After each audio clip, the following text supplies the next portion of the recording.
Hello students, today we will discuss about RL circuit problem. Okay, in the circuit la pathina the circuit shown in figure of 1 kilo ohm resistor connected in series with a 50 millihenry coil. அப்போ RL R oda value L oda value கொடுத்திருக்காங்க. They are connected in series. 10 volt RMS input voltage வந்து 10 volt, frequency 10 kilohertz.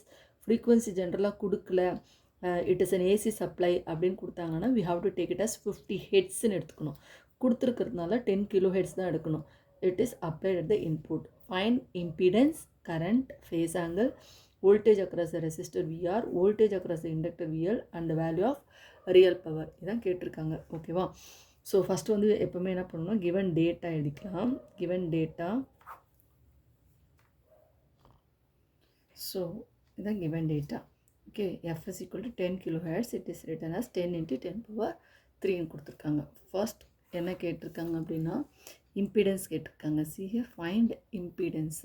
So first one வந்து impedance. Impedance வந்து இது RL சர்க்யூட்ன்றதுனால so Z is equal to R plus JXL. கரெக்டாக? So நமக்கு R கொடுத்துருக்காங்க, but XL is not given. XL வந்து ஓம்ஸில் இருக்கணும். ஓகே, இதை எக்ஸல்னு எடுக்கக்கூடாது, மில்லி ஹென்ரியில் இருக்குது. ஓகேவா? So XL is equal to 2πfL formula. Okay, so 2π அப்படியே வச்சுக்கலாம். ஓகே, ஃப்ரீக்வன்சி இப்போ என்ன கொடுத்துருக்காங்களோ அதை போடணும். கொடுக்கல அப்படின்னா ஏசி சப்ளை அப்படின்னு கொடுத்துருந்தாங்கன்னா we have to take it as 50 hertz. Okay, so இது வந்து 10 into 10 power 3 and then எல்லோட வேல்யூ வந்து 50 மில்லி ஹென்ரி. அதனால் 50 into 10 power minus 3. ஸோ இதுவும் கேன்சல் ஆகிடும். ஸோ இதை சிம்பிளிஃபை பண்ணால் நமக்கு என்ன ஆன்சர் வருது அப்படின்னா 3141.59 ohms. இது வந்து எக்ஸலோட வேல்யூ. ஓகே, ஸோ இது ரெண்டுத்தையும் கம்பைன் பண்ணி நம்ம எழுதிட்டோம்னா செட் இம்பிடன்ஸ் கிடைக்கும். So Z is equal to ஆரோட value 1 kilo ohm. So 1 into 10 power 3 correct, plus J 3141.59. இதான் வந்து இம்பிடன்ஸ். ஓகே, செகண்ட் என்ன கேட்டிருக்காங்கன்னா கரண்ட் கேட்டிருக்காங்க. ஓகே, ஸோ ஃபார் கரண்ட் வந்து எப்படி பண்ணணும் அப்படின்னா second is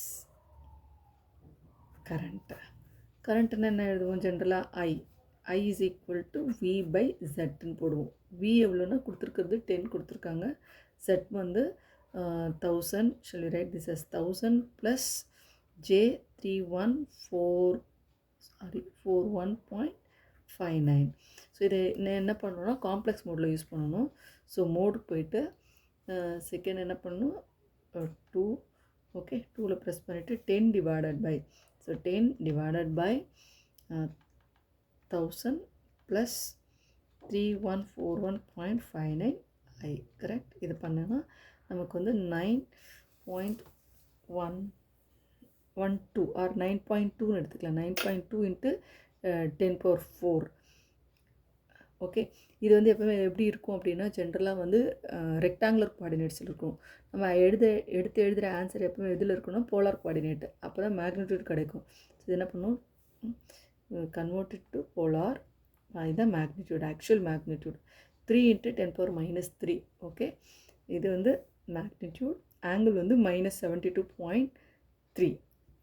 okay, so 3 into, so we'll get 3 into 10 power minus 3 at an angle -72.34 கிடச்சிருக்கு. அப்போ நம்ம மேக்னிடியூட்னு எடுத்தோம்னா எது எடுக்கணும், 3 into 10 power minus 3 amps which is equal to 3 milliamps. Okay, இதான் நம்மளோட கரண்ட். அடுத்தது ஃபேஸ் ஆங்கிள் கேட்டிருக்காங்க.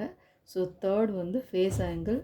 ஸோ ஃபேஸ் ஆங்கிள்ன்றது இங்கேயே நமக்கு கிடச்சிச்சு இல்லையா. Phase angle 5 is equal to இதான் ஃபேஸ் ஆங்கிள் 72.34 தான் ஃபேஸ் ஆங்கிள். ஓகே, தென் ஃபோர்த் வந்து வோல்டேஜ் அக்ராஸ் த ரெசிஸ்டர் கேட்டிருக்காங்க. Voltage across resistor. Okay, so VR is equal to I into R. I எவ்வளோனா 3 milliamps 10 power minus 3. R வந்து 1 kilo ohm. Correct, 10 power plus 3 1 kilo ohm. அப்போ 10 power இது ரெண்டு cancel ஆகிட்டு will get 3 volt. அப்போ voltage across the resistor என்ன போடணும் அப்படின்னா is equal to 3 volt voltage across the resistor. Correct. லாஸ்ட்டாக வந்து voltage across the inductor which is equal to I into XL. Correct. I நமக்கு என்ன வந்துச்சுன்னா again 3 milli amps. Okay. So 3 into 10⁻³ எக்ஸோலோட value வந்து 3141.59. ஸோ இதை பண்ணால் நமக்கு என்ன ஆன்சர் வருதுன்னா நார்மல் மோடுக்கு போயிடுங்க. கிளியர் பண்ணிவிட்டு நார்மல் மோடில் இது பண்ணணும். 3 exponential -3 into 3141.59 9.42. Okay. So 9.42 volt இதான் வந்து voltage across the inductor. Okay. லாஸ்ட்டாக என்ன கேட்டிருக்காங்க அப்படின்னா இந்த கொஸ்டினில் value of the real power கேட்டிருக்காங்க. Correct. Last one is real power. Real பவரோட ஃபார்முலா என்ன அப்படின்னா you can take it as VI cos phi. Correct. இதென்ன real power, apparent power, reactive பவர்லாம் பார்த்துருக்கோம். V வந்து நமக்கு ஆல்ரெடி 10ன்னு கொடுத்துருக்காங்க. I வந்து 3 × 10⁻³ காஸ் ஆஃப் நமக்கு கொடுத்துருக்குற ஆங்கிள் ஃபை ஆங்கிள் வந்து 72.3. கரெக்டாக. ஸோ இதை பண்ணால் என்ன ஆன்சர் வருதுன்னா கெட்டிங் 9.12 மில்லி வாட் கிடைக்குது. 9.12 மில்லி வாட் இதான் நம்மளோட ரியல் பவர். இதனோட சிம்பிள் வந்து P. ரியாக்டிவ் பவரோட சிம்பிள் வந்து Q. அப்பேரண்ட் பவரோட சிம்பிள் வந்து S. அது மறக்க வேண்டாம். ஓகே. தேங்க்யூ ஆல் ஃபார் வாட்சிங் திஸ்.